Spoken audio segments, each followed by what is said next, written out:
On ne sait jamais comment une rencontre dans le bureau ovale va se dérouler. C'est devenu le passage obligé de tous les chefs d'État qui viennent en visite officielle à la Maison-Blanche. Dans ce cas-ci, Donald Trump accuse l'Afrique du Sud de génocide contre les fermiers blancs. Le président Cyril Ramaphosa, lui, veut recadrer les relations entre les deux pays. L'ambiance est bonne au départ. Mes amis golfeurs sont là, dit-il, Ernie Els et Retief Golson.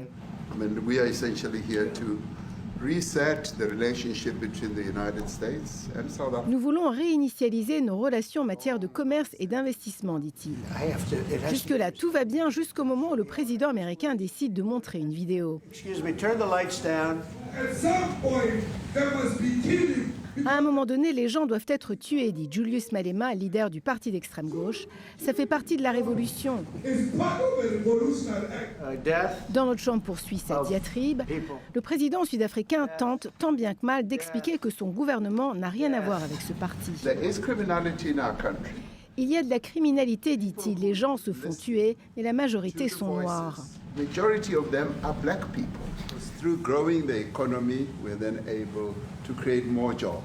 On a besoin d'investissement, dit-il. La criminalité prospère quand il y a des inégalités. Mais Donald Trump semble davantage intéressé à entendre ses amis golfeurs. Vous sentez-vous en sécurité, demande-t-il. On vit derrière des barrières électriques, dit-il. Tous s'entendent pour dire qu'il y a de la criminalité. Ce ne sont pas juste des fermiers blancs qui sont tués, dit-il. On a besoin de technologie, de Starlink, de drones pour réduire la criminalité. We need Starlink at every little police station. This was a well choreographed. Tout ceci a été orchestré, dit le porte-parole du président. President Ramaphosa handled himself quite well. Le président est resté calme, digne, dit-il, et c'est à huis clos qu'ils auraient discuté des vrais enjeux. Et le mot de la fin est revenu au père de la nation. We were taught by Nelson Mandela that whenever there are problems, people need to sit down around a table and talk about it. Nelson Mandela nous a appris, dit-il, qu'à chaque fois qu'il y a des problèmes, il faut s'asseoir autour d'une table et en discuter. Et c'est ce que la délégation sud-africaine est venue faire aujourd'hui. Alors, on va tenter de comprendre ce qui s'est passé dans le bureau ovale aujourd'hui à Washington avec Azeb qui était à Washington et Sophie Langlois qui revient justement d'Afrique du Sud. Bonsoir à vous deux.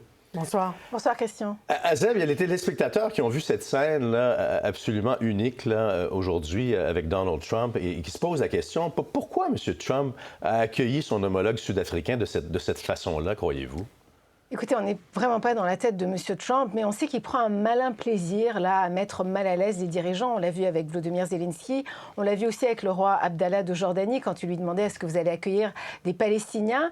Donc il se prend souvent à des chefs d'État qui sont en situation vulnérable. Donald Trump est en position de force, c'est le président des États-Unis, donc on a l'impression qu'il prend vraiment plaisir à faire ça. Dans ce cas-ci, c'est peut-être aussi pour faire plaisir à Elon Musk qui s'est plaint que sa compagnie Starlink ne pouvait pas avoir de licence en Afrique du Sud. Il avait écrit sur le réseau X que c'était parce qu'il n'était pas noir.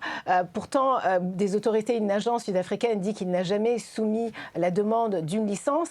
Et Elon Musk, vous savez, ses ventes de voitures Tesla ont vraiment chuté. Donc peut-être que Donald Trump voulait lui faire plaisir aujourd'hui si vous voulez, en mettant le président sud-africain mal à l'aise. Un genre de retour d'ascenseur. Sophie, est-ce qu'il y a cependant un véritable problème de violence en Afrique du Sud envers ces fermiers blancs? Il y a un problème de violence envers tous les fermiers, les Noirs et les Blancs. Il y a beaucoup de vols de bétail. Et si le cambriolage tourne mal, le fermier et même sa famille peuvent être tués, qu'ils soient noirs ou blancs. Mais c'est vrai qu'il y a une accentuation des violences contre les fermiers blancs. Ils sont plus souvent la cible de meurtres intentionnels. Mais est-ce qu'on peut parler de génocide comme le font Donald Trump et Elon Musk? Pas du tout. Cette théorie du white genocide, elle circule depuis très longtemps en Afrique du Sud et elle est vigoureusement réfutée par la très grande majorité des Sud-Africains blancs, mais aussi par toute la classe politique, y compris le principal parti d'opposition qui est dominé par les Afrikaners. Bon, par ailleurs, Azeb, qu'est-ce qui était venu chercher le président sud-africain aux États-Unis? Il sait que pour Donald Trump, ce qui est important, c'est les rapports commerciaux.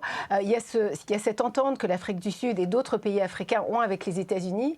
C'est l'AGOA, c'est un genre de ASEUM, si vous voulez, avec les pays africains. C'est vraiment pour donner l'accessibilité au marché américain. Et cet accord-là prend fin en septembre 2025. Donc, il veut savoir si Donald Trump va continuer avec cet accord-là. Également, il y a le G20 en Afrique du Sud en novembre 2020.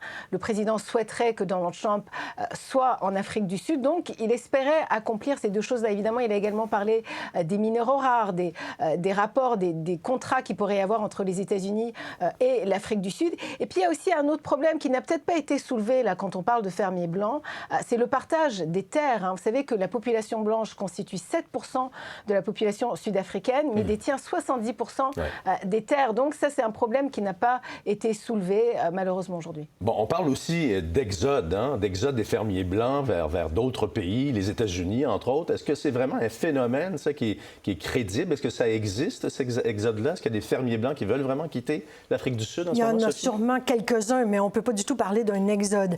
Il y en aura sans doute d'autres qui répondront à l'appel de Donald Trump, mais ce sont beaucoup plus davantage des immigrants économiques que des réfugiés qui fuient la persécution. Tout à l'heure, je parlais au président de deux grandes organisations agricoles en Afrique du Sud. Je l'avais rencontré quand j'étais là-bas. Et il représente 15 000 producteurs agricoles commerciaux. Les 3/4 sont des fermiers blancs. Et il me dit qu'aucun n'a entamé ou n'a l'intention d'entamer une démarche d'immigration, soit vers les États-Unis ou ailleurs.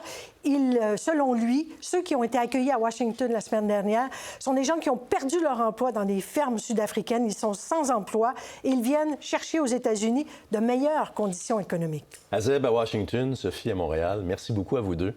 Je vous en prie. Je vous en prie.